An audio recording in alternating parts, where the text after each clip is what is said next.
Today's episode of Inside Gaming Daily is brought to you by Postmates. If you sign up using our code KNOW, it's K-N-O-W, you get $100 of free delivery credit in your first 7 days. Go ahead and clap sync. Yeah, that's a sync. All right.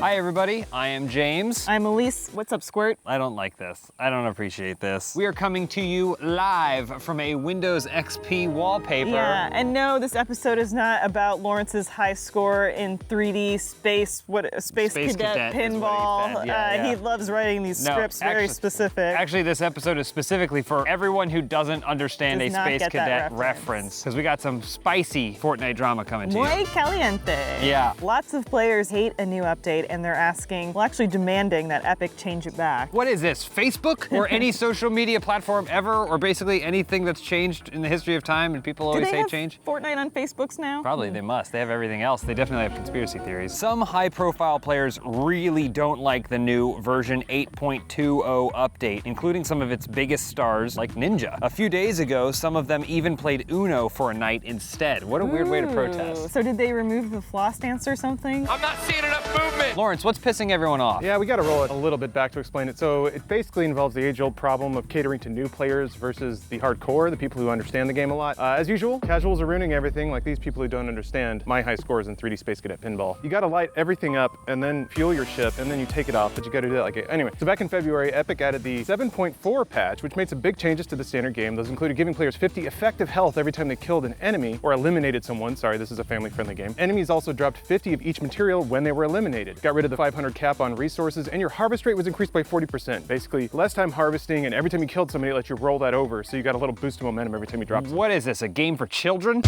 So to translate it, the changes reward aggressive play since you get health or armor every time you eliminate somebody, as well as more building materials. So it's kind of more that battle royale aspect where the more you kill, the more boosts you get, and it made it so that you could actually go in, kill somebody, and have enough health to get back out, or just roll it into the next attack. As Epic put it, we've seen these settings result in more engaging fights and allowing players to gain more consistent rewards for the risk of engagement. Lots of people did love these changes. Yeah, I know. People always get upset about things, but sometimes you look at the data and it isn't exactly what the people are screaming on social media. They'd previously been around in a different mode, Fortnite's pop-up cups, but the 7.40 patch was the first time they'd been tried in the standard mode. But Epic giveth and Epic taketh awayeth. Oh boy. In last Wednesday's 8.20 update, they took it all back. In the patch notes, Epic said, "We feel the change has resulted in an unhealthy level of aggressive play, diminishing other viable strategies." That was exactly the point. Don't they want aggressive play, Lawrence? I mean, not for new players. So if you go in and you're bright-eyed and bushy-tailed and you think, wow, Fortnite, I'm gonna make a great home here, and then some angel of death just swoops down on you, bops off your head, and continues on, you're gonna have a bad time, and then you might not keep playing. Ninja, one of the game's highest profile streamers, probably the highest profile streamer in the world, obviously, has repeatedly criticized the change. Ninja's theorized that Epic did this because they want to make solos, duos, and squads more friendly to newer players, which makes sense. They say it was people being overly aggressive, but it was 100% just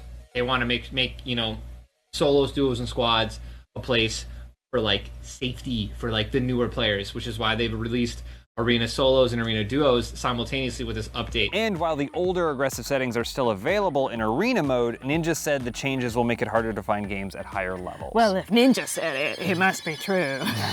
No, we love you, Ninja. Do we? Please. I've never met him. Please do something with us, anything. Even big-time pro soccer players were demanding that Epic change it back. Players, What guys. a world we live in. Fortnite is the only scenario in which a soccer player wants aggressive play. Football, more like football. Why did you say it like that? Anyway, like we said a few days ago, Ninja and some other big streamers, Courage, Marcel, and Tim the Tapman, all played Uno together instead of Fortnite in the not-so-subtle protest of the changes. What a beautiful world we live in. Thank God for this.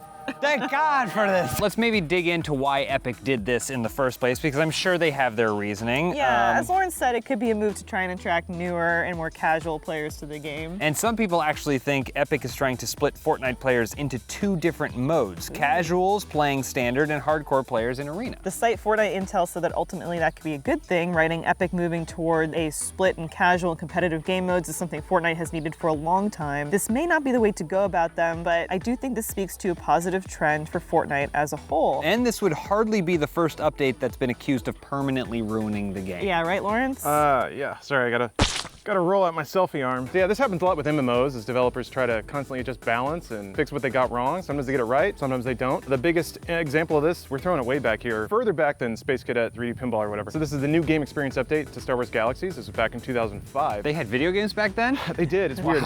I mean, Star Wars Galaxies is basically people banging rocks together making lightsaber sounds with their mouths, but this update wiped out the game's profession systems entirely in favor of a new, more newbie-friendly kind of cookie-cutter approach, but vets were so upset by the changes, there was a big rush to the door, the game's player base kind of dropped out, and it never recovered. Uncharted 2 also had a patch 1.05 to the game's multiplayer. It messed up the game's weapon balance, and it was also hated by lots of people. And even card games like Hearthstone are repeatedly making tweaks and changes to the overall meta. Some players like it, some players hate it. It gets into this weird headspace where players maybe conceive the game works a certain way, and if you don't patch it accordingly, then they get mad and tell you that you don't understand how the game that you made works. Weird. Yeah, and this isn't even the first time Fortnite has done an update like this that's upset a lot of people. Late last year, the temporary introduction of the Infinity Blade, which could easily destroy structures, drew a lot of controversy. Yeah, your magic sword killed my beautiful sniper tower. Oh, the soccer players again. Oh. They eventually nerfed it, and it was later brought back, but only in a limited time event, so they kind of like tested it out. Yeah, for these changes, we're kind of gonna have to see if Epic decides to wait it out or actually listen to players. It could also be some growing pains for Fortnite as Epic tries to accommodate two different kinds of players. They want to keep their hardcore players happy, which I understand, but it looks like they're trying to accommodate two different types of players now as their fan base is growing. Kind of a weird problem for free-to-play games. You've got kids that can invest unlimited amounts of time and get ungodly good at a game that has a high skill ceiling like Fortnite, and then assholes like us jump in and play and we just get dominated by a 12-year-old and we never want to go back. But then what happens if those kids move on to the next thing? They need the assholes like us. But also we're the assholes that have the money. It's true. So they have to keep us because we got jobs and incomes and bank accounts and we hate losing. So and we're so tall. And my mom's credit card. Then you bite off the play to win problem. So if I'm a 30-year-old asshole who comes in and buys some boosts to be competitive with a 12-year-old who's amazingly good at it, that 12-year-old's gonna feel like it's not fair because it's not. Fortnite's kind of caught in the middle. It's interesting. It's kind of interesting to make a game like this because you don't have to do matchmaking. You always hear about how matchmaking is such a difficult part of the PvP video game scene, but these Battle Royale games thus far have avoided them entirely, and this may show that you can't ignore it forever. Ultimately, if your game is big enough and your audience is large enough, you're gonna have to figure out how people go into buckets so they can play with people that are as good as them or as bad as them. Is it hard to feel bad for Epic when they're still making a ton of money? Not really. Well, by my count, they lost 4 players. Ninja, Tim the Tat Man, They lost Courage, an and entire Lawrence. soccer team. What are you talking about? All right. And I'll be going back to 3D Space Cadet Pinball. Thank you very much. Today's episode of Inside Gaming Daily is brought to you by Postmates. Normally now I'd start ticking through all the things you can use the service for, but here's the cool thing. You can use Postmates for anything. You can have them deliver you burrito, french fries, chicken nuggets, sushi, groceries, anything you can think of, Postmates has it and they'll bring it to you. Going outside, that's so like 2018, we're better than that now. We live in the future. And in the future, people don't go outside. They stay inside and play Fortnite and post angry about it on Reddit all day. So I encourage you to do that, and Postmates will enable you to do that if you use our code KNOW, that's K-N-O-W. That gets you $100 of free delivery credit in your first 7 days. So all you're doing is paying for the cost of goods, and it just materializes on your doorstep, just like a teleporter. I told you we're in the future, except we're not quite there yet. Instead of a teleporter, it's a guy named Juan who has really good taste in music. Anyway, make new friends and eat a burrito with Postmates.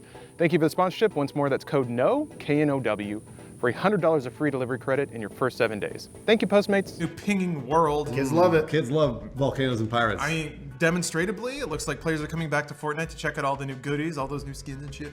We checked the top games on Twitch this morning. Fortnite was back on top with 264,000 viewers compared to 164,000 for Apex Legends. Oh my god, so are you saying Fortnite's back on top?